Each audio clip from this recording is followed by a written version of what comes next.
नमस्कार दर्शकों। भगवान विष्णु द्वारा पृथ्वी की रक्षा के लिए अपने भाई हिरण्याक्ष के वध से हिरण्यकश्यप अत्यधिक क्रोधित हो गया। उसने भगवान विष्णु से प्रतिशोध लेने का निश्चय किया और उनका नाम धरती से मिटाने का प्रण कर लिया। उसकी मां ने उसे समझाने का बहुत प्रयत्न किया कि हिरण्याक्ष ने अपहरण जैसा भारी अपराध किया था, इसीलिए उसका विनाश हुआ। किंतु हिरण्यकश्यप अपनी माँ की बात भी नहीं सुनता और अपनी शक्ति के मद में चूर रहता है और कहता है कि जो भी हमारी शक्ति के सम्मुख सिर नहीं झुकाएगा, हम उसे कुचल देंगे। उसकी माँ उसे बहुत समझाती है और कहती है कि तुम विष्णु की शक्ति नहीं जानते।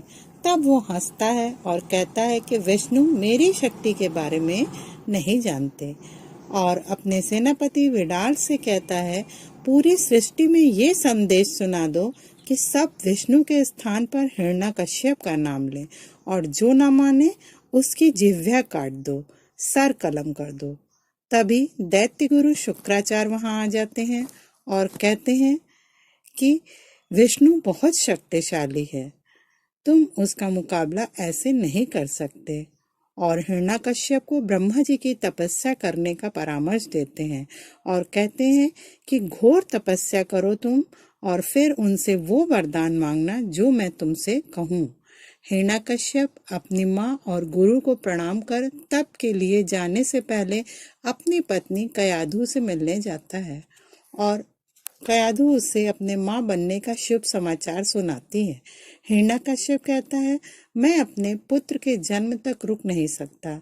मैं विष्णु से प्रतिरोध की शक्ति प्राप्त करने जा रहा हूँ, इसीलिए मैं तुमसे विदा लेने आया हूँ।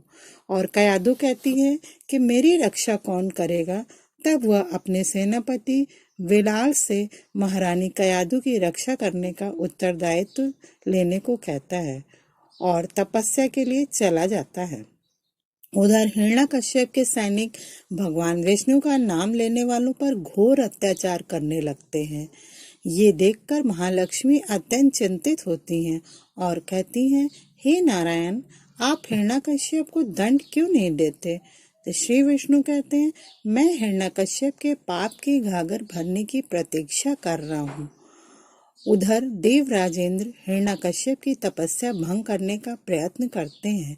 वे अग्नि देवता को भेजते हैं, किंतु वे असफल रहते हैं। अंत में इंद्र हिरण्यकश्यप की पत्नी का अपहरण करने का प्रयत्न करते हैं, जिसके लिए नारद मुनि आकर उन्हें धिक्कारते हैं। तब इंद्र को अपनी त्रुटि का आभास होता है और वे कयाधु को मुक्त कर देते हैं। गर्भवती कयाधु को नारद मुनि अपने साथ ले आते हैं और बड़ी लगन से उनकी देखभाल करते हैं और उन्हें अच्छी अच्छी कहानियां सुनाते हैं। ओम नमो भगवते वासुदेवाय मंत्र का जाप निरंतर सुनाते हैं। ये देखकर माँ लक्ष्मी कहती, हे कमल नयन, देवर्षि तो कयाधु की देखभाल ऐसे कर रहे हैं जैसे बड़े जानकार हैं।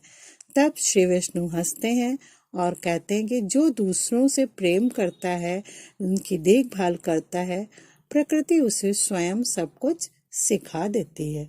ओम।